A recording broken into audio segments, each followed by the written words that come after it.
जय शिवराय मित्रांनो. तर आज आपण आलो आहोत नवीन ब्लॉग घेऊन. या ब्लॉगमध्ये तुम्हाला नाशिकमधील त्र्यंबकेश्वर ज्योतिर्लिंग मंदिर, सोमेश्वर महादेव मंदिर, पंचवटी, मुक्तिधाम, अंजनेरी हिल, पांडवलेनी हिल अशी सुप्रसिद्ध ठिकाणं या व्हिडिओमध्ये तुम्हाला पाहायला मिळणार. तसेच आराध्य दैवत छत्रपती शिवाजी महाराजांचं दर्शन घेऊन आपण पुढील व्हिडिओला सुरुवात करणार. मुंबईवरून निघालो आम्ही आमची प्रायव्हेट गाडी घेऊन. आम्ही आमचा प्रवास अंधेरीमधील सिप्सीतून सुरू केला. तेथेच आमच्यासोबत येत असलेल्या आमच्या भावाचं डोस्याचं व आप्याचं दुकान आहे. तेथे आम्ही सर्वांनी नाश्ता करून आम्ही आमच्या पुढच्या प्रवासाला सुरुवात केली. मुंबईतील गर्दी मागे सोडून आम्ही शांततेकडे प्रवास सुरू केला. मुंबईच्या गडबडीतून निघून नाशिकच्या श्रद्धेकडे आम्ही वाटचाल केली. शहर बदलतं, वेग कमी होतो, मन मात्र शांत होत जातं. कारमध्ये कमी जागा होती, पण मनात मात्र भरपूर जागा होती. आपले भाऊ सोबत असले की GPS ची गरज लागत नाही, रस्ते आपोआप सापडतात. शहर मागे राहतं आणि डोंगर मनात उतरतात. नाशिकच्या डोंगर रांगात शांतता आपोआप सापडते. या डोंगरांमध्ये वेळ थांबल्यासारखा वाटतो. डोंगरांच्या कुशीत मन हलकं होतं. नाशिकचे डोंगर पाहिले की कळतं साधेपणातच सौंदर्य असतं. आता आपण पोचणार आहोत आपल्या पहिल्या डेस्टिनेशनला, म्हणजे त्र्यंबकेश्वर ज्योतिर्लिंग मंदिर. येथे पोचल्यावरच आम्हाला दर्शन होते साधू संतांचे. आता आम्ही चाललो आहे दर्शनाला. VIP पास 200 रुपयात भेटतो. जर नॉर्मल रांगेने गेलात तर 1 तास, आणि VIP पासने गेलात तर 10-20 मिनटात तुमचं दर्शन होईल. आम्ही आता चाललो आहे VIP पासने 200 रुपयामध्ये. आम्ही जवळपास 12च्या दरम्यान मंदिरात पोचलो होतो. तिथून आम्ही VIP पास घेऊन आतमध्ये प्रवेश केला. आमच्याजवळ VIP पास असल्यामुळे आम्हाला जास्त गर्दी भेटली. या रांगेतून गेल्यावर आपल्याला सर्वप्रथम या रथाचं दर्शन होतं. ही रांग थेट आपल्याला मंदिराच्या मुख्य प्रवेशद्वाराजवळ नेऊन सोडते. आम्ही बसून वाट पाहत होतो कधी आम्हाला देवाचं दर्शन भेटते, पण काही तासांच्या प्रतीक्षेनंतर आम्हाला दर्शन भेटले. त्र्यंबकेश्वर ज्योतिर्लिंग मंदिर हे महाराष्ट्रातील नाशिक जिल्ह्यात ब्रह्मगिरी पर्वताच्या पायथ्याशी वसलेले आहे. हे भगवान शिवाच्या 12व्या पवित्र ज्योतिर्लिंगापैकी एक मानले जाते. या मंदिराचे धार्मिक महत्त्व म्हणजे ह्या मंदिरात शिवलिंग हे त्रिमूर्ती स्वरूपात पूजले जाते, ब्रह्मा, विष्णू, महेश. या ज्योतिर्लिंगात 3 मुखांचे लिंग आहे, जे अत्यंत दुर्मिळ मानले जाते. गोदावरी नदीचा उगम ब्रह्मगिरी पर्वतातून याच ठिकाणी सुरू होतो. मंदिर काळ्या कातळ दगडात बांधलेले आहेत. पेशव्यांच्या काळात इसवी सन 1755 रोजी या मंदिराचा जीर्णोद्धार करण्यात आला. मंदिरावर सुंदर कोरीव काम व प्राचीन वस्तुशैली दिसून येतात. या मंदिरामध्ये पितृदोष, नारायण नागबळी, कालसर्प दोष पूजा यांसाठी हे स्थान अतिशय प्रसिद्ध आहे. या मंदिरामध्ये प्रवेश करतात तुमच्या शरीरातील सर्व थकवा दूर निघून जातो व मनाला शांती भेटते. मंदिरातील ज्योतिर्लिंगाचं दर्शन घेतल्यावर मन अतिशय शांत व समाधानी होऊन जाते. मंदिराजवळ कुशावर्त कुंड हे पवित्र स्नानस्थान आहे. चलो गाईस, आमचं त्र्यंबकेश्वर दर्शन झालेलं आहे. तर आम्ही आता चाललो आहे पुढच्या डेस्टिनेशनला. ते अंजनेरी हिल्सला चाललो आहे आम्ही, जिथे हनुमानाचं जन्मस्थान आहे. ते बघा, आम्ही सगळं इथून प्रसाद वगैरे घेतलेला आहे. बघा केवढा प्रसाद घेतलेला आहे. पूर्ण सगळ्यांना वाटणार आहे प्रसाद, आमच्या मित्रांना वगैरे. तर पुढच्या डेस्टिनेशनला भेटूया, चला. दुपार झाली होती, त्यामुळे सर्वांनाच भूक लागली होती. त्यामुळे आम्ही जवळच्या एका हॉटेलमध्ये जेवायला बसलो. आम्ही सर्व भाव एकत्र जेवायला बसलो होतो. तुम्ही बघू शकता ताटामध्ये भात, डाळ, भाजी, चपाती. पण नाशिकची इथली शेवयाची भाजी फेमस आहे. काहीच आम्ही नेक्स्ट स्पॉटला पोहोचलो आहे, श्री सिद्ध हनुमानजी मंदिर देवस्थान. आता चला मी तुम्हाला हे मंदिर दाखवतो. अंजनेरी हे नाशिक त्र्यंबकेश्वर रोड जवळील एक सुप्रसिद्ध धार्मिक व सांस्कृतिक स्थान आहे, जे हनुमानजीच्या जन्मस्थानाच्या रूपात प्रचलित आहे. अंजनेरी गावाजवळच हनुमानजीचे भव्य दिव्य मंदिर आहे, जिथे 11 फुटाची मोठी हनुमानजीची प्रतिमा आहे. अतिशय सुंदर असा हे हनुमानजीचं मंदिर आहे. येथे सर्व भक्तजन हनुमान चालीसा म्हणत असतात, पूजा आणि आरती करत असतात. अतिशय भक्तिपूर्ण वातावरण आपण इथे अनुभवू शकता. येथील प्रत्येक भिंतीवर रामायणातील घडलेल्या प्रत्येक क्षणांचं चित्रीकरण केलेलं आहे.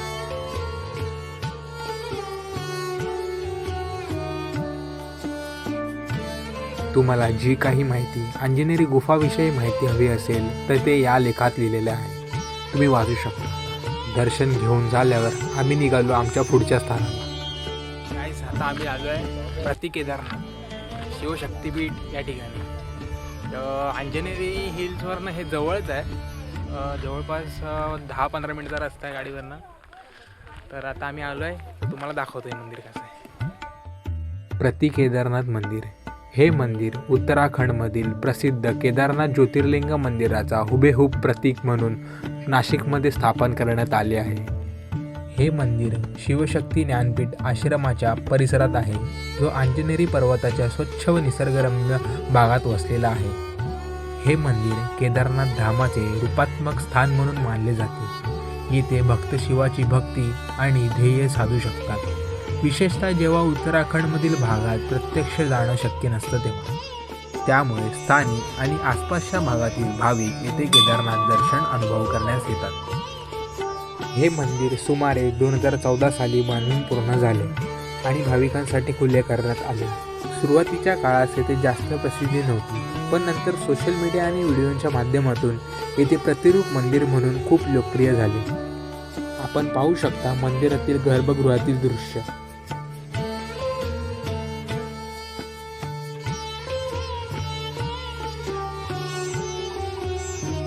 आपण पाहू शकता हे मंदिर अतिशय स्वच्छ आणि निसर्गरम्य वातावरणात वसलेले आहे. देवाचं दर्शन घेऊन आम्ही निघालो पुढच्या प्रवासाला. सतत काय असतं आतापासून काय ते स्टार्टर सुरू करा.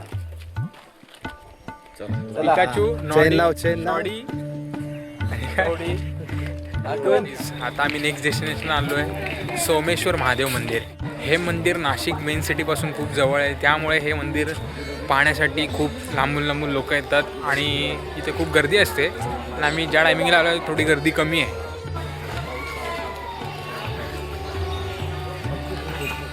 श्री सोमेश्वर महादेव मंदिर हे मंदिर गंगापूर रोड सोमेश्वर नाशिक येथे गोदावरी नदीच्या काठावर स्थित आहे. सुमारे 7 ते 8 किलोमीटर नाशिक सेंट्रल बस स्थानकापासून लांब आहे.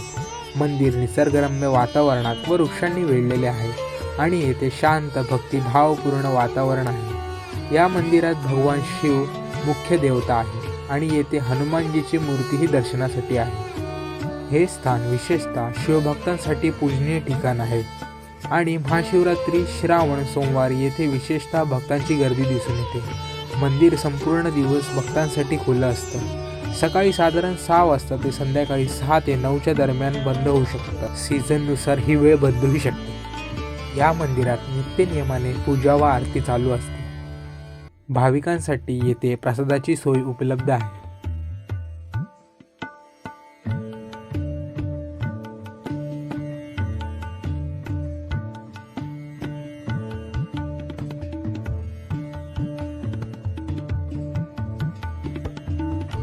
मंदिराच्या परिसराजवळ नदीत बोटिंगची सोय सुद्धा उपलब्ध आहे.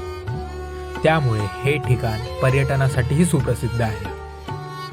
परिसराजवळ लहान मुलांसाठी खेळण्याचे क्षेत्र आहे. सुंदर बगीचे आहे, त्यामुळे आपण कुटुंबासह येथे भेट देऊ शकता.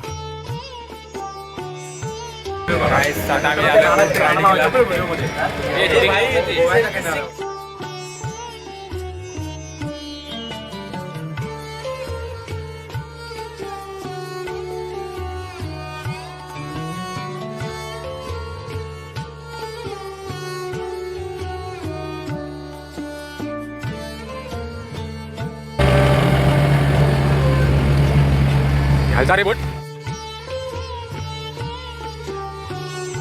आम्ही आलो होतो. तर हे काय लिहिलं आहे तुम्ही मला सांगा जरा. हे काय लिहिलं आहे मला समजत नाही. तुम्हाला समजलं तर मला कमेंट सेक्शनमध्ये सांगा. आज खूप जमलो आहे फिरून. आज आम्ही आलो आहे नाश्ता करायला. सर्वजण आम्ही सगळं आलो आहे.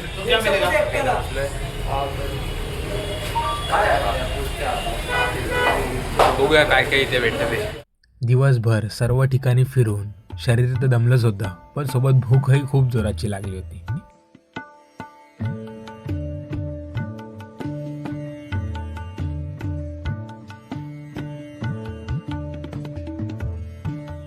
आम्ही रात्रीच्या स्टेसाठी नाशिकमधील पंचवटी येथे कृष्णा लॉजमध्ये थांबलो.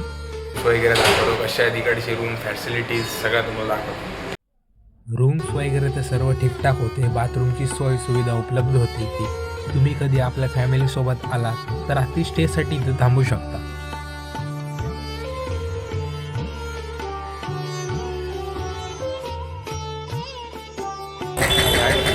चाललो आम्ही चाय प्यायला सगळेजण. सकाळी सकाळी लॉजवरती काय अवेलेबल नाही, त्यामुळे आम्ही बाहेरच चाललो आहे. बघूया आता कुठे काय चाय भेटतो. लॉजच्या अगदी समोरच आम्हाला कांदे पोह्याचं दुकान सापडलं. येथे आम्ही नाशिक स्टाईल कांदे पोहे तर्री खाल्ली. तुम्ही बघू शकता ह्या कांद्या पोह्यावर एकदम मस्त अशी लाल लाल तर्री टाकलेली आहे. त्यात मी लिंबू पिळतोय आणि बघूया आता ह्याची टेस्ट कशी लागते. कांदे पोहेवर टाकलेल्या तर्रीमुळे मस्त एकदम झणझणीत झाली होती, एकदम टेस्टी.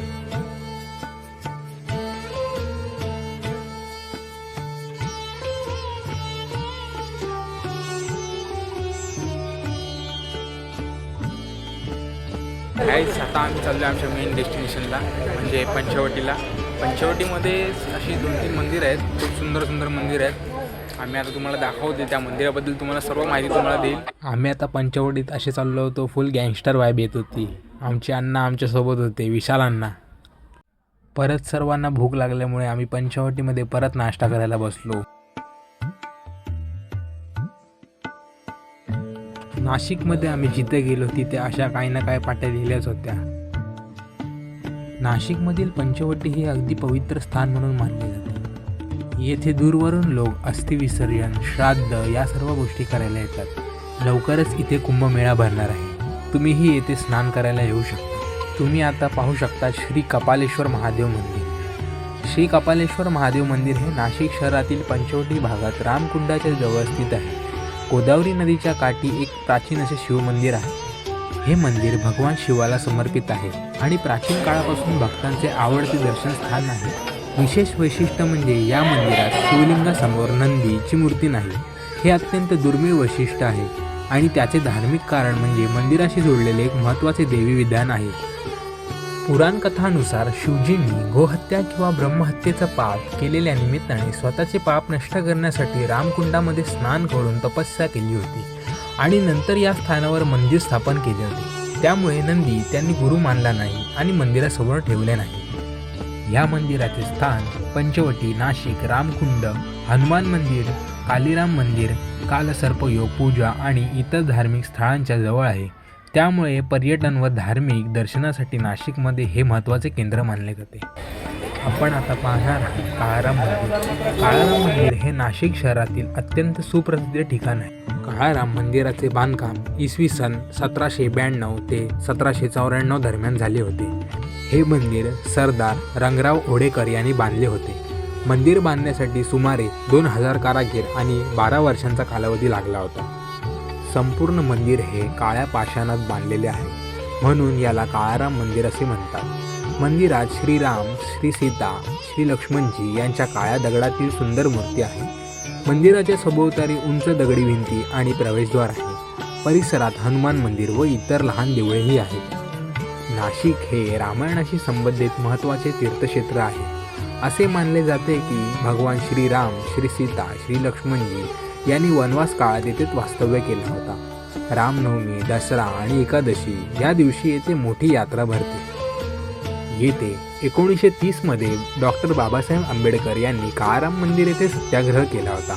हा सत्याग्रह अस्पृश्यता नष्ट करण्यासाठी आणि सर्वांना मंदिरात प्रवेश अधिकार मिळावा यासाठी झाला होता. त्यामुळे हे मंदिर सामाजिक समतेचे महत्त्वपूर्ण प्रतीक आहे. भक्तांसाठी हे मंदिर सकाळी 5 ते दुपारी 12 वाजल्यापर्यंत उघडे असते व तसेच संध्याकाळी 5 ते 9 वाजल्यापर्यंत उघडे असते. सणासुदीच्या दिवशी ही वेळ बदलू शकते. आपण कधी नाशिकला भेट दिल्यास हे मंदिर आवर्जून पहा. मला आता एक सरप्राईज दाखवतोय मी. प्रभू श्रीरामांची 60 फुटाची मूर्ती तर मला दाखवणार आहे. नाशिकच्या पंचवटी भागात तपोवन या परिसरामध्ये प्रभू श्रीरामांची 70 फुटाची उंच मूर्ती स्थापन केलेली आहे. ही मूर्ती भगवान श्रीरामांना समर्पित केलेली आहे. ह्या मूर्तीची स्थापना 18 ऑक्टोबर 2024 रोजी करण्यात आली. नाशिक हे रामायणातील महत्त्वाचे ठिकाण मानले जाते, कारण भगवान श्रीराम, सीता व लक्ष्मणजी यांनी वनवास काळातील एक भाग इथेच पंचवटी व तपोवन परिसरात घालवला होता. या विशाल मूर्तीमुळे स्थानिक भक्त, यात्रेकरू व पर्यटनाद्वारे धार्मिक स्थळ म्हणून नाशिकचे महत्त्व खूप वाढले आहे. या मंदिराच्या बाजूलाच गोदावरी नदी आहे. या पवित्र नदीच्या काठावर उभं राहिल्यावर मन आपोआप रामनामात हरवून जातं. शांतपणे वाहणारी ही नदी जणू श्रीरामांच्या चरणी अखंड प्रार्थना करत आहे. ते वाहणारा प्रत्येक थेंब रामकथेची साक्ष देऊन जातो. आता आम्ही अशा एका मंदिरात आलो आहे. सर्व धर्म समभाव, सर्व धर्मांचा तिथे समावेश आहे. अशा त्या मंदिरात आम्ही आलेलो आहे. त्याला बोलतात सर्व धर्म मंदिर. हे मंदिर तुम्ही बघू शकता.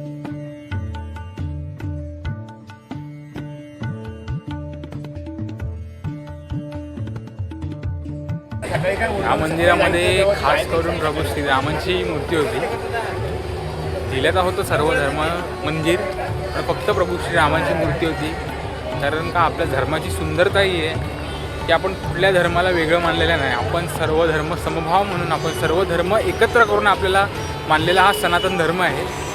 त्यामुळे आपल्या धर्माची श्रीमंती आहे. आता आपण पाहत आहात नाशिकमधील शूर्पणखा नागकटी जागा. पंचवटीतील गोदावरी नदीच्या काठी एक छोटं पण पवित्र असं लक्ष्मणजीचं मंदिर आहे. याच ठिकाणी लक्ष्मणजींनी शूर्पणखेचं नाग कापलं होतं. त्यामुळे या स्थानाला ऐतिहासिक व धार्मिकदृष्ट्या महत्त्व प्राप्त झालेले आहे. मंदिर परिसर एकदम शांत, पवित्र व निसर्गाने नटलेला असल्यामुळे येथे भक्त व पर्यटक दोघेही भेट देतात. हाय गाईज, आता आम्ही एका ठिकाणी थांबलो आहे. माझ्या मित्रांना सगळ्यांना गॉगल घ्यायचे आहेत.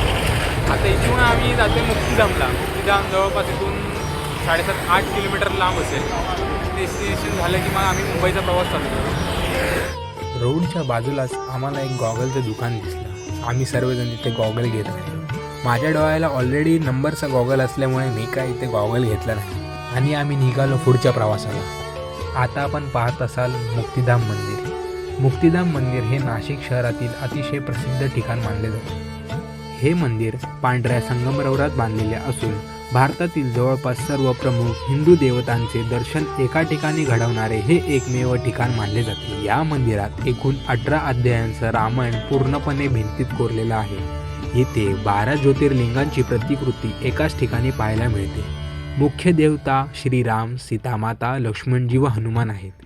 याशिवाय श्रीकृष्ण, श्रीविष्णू, श्रीलक्ष्मी, दुर्गा माता, गणपती इत्यादी देवी देवतांची मंदिरे इथे आहेत. मंदिर परिसर अत्यंत शांत, स्वच्छ, ध्यानासाठी योग्य आहे. असे मानले जाते की येथे दर्शन केल्यावर भारतभर फिरून देवदर्शन केलेल्याचे पुण्य मिळते. रामायणाचे संपूर्ण दर्शन एका ठिकाणी मिळत असल्यामुळे भक्तांसाठी हे विशेष महत्त्वाचे आहे. श्रद्धा, शांती व आध्यात्मिक समाधानासाठी हे स्थान अत्यंत महत्त्वाचे आहे. या मंदिरामध्ये भाविकांसाठी दर्शनाची वेळ सकाळी 6 ते सकाळी 9 वाजेपर्यंत आहे व दुपारी 12 ते दुपारी 3 वाजेपर्यंत आहे. तसेच संध्याकाळी 6 ते 9 वाजेपर्यंत आहे. सणासुदीला ही वेळ बदलू शकते. नाशिकला आलेल्या प्रत्येक यात्रेकरूने मुक्तिधामाला भेट द्यावी असे मानले जाते. गोदावरी काठी मिळालेली शांतता मनात साठवून आता आम्ही मुंबईकडे प्रवास सुरू करतो.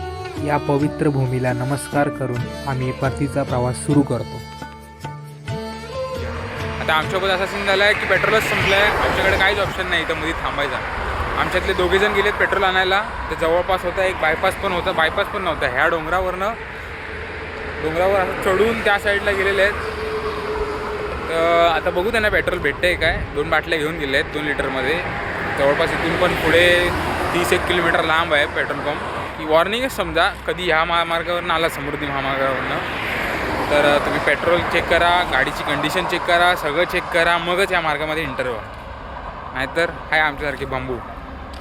बघू आता काय होतं. नाशिकने मन शांत केलं, पण मुंबई आता पुन्हा धावायला शिकवेल. श्रद्धेपासून सुरुवात, स्वप्नांकडे वाटचाल, नाशिक ते मुंबई.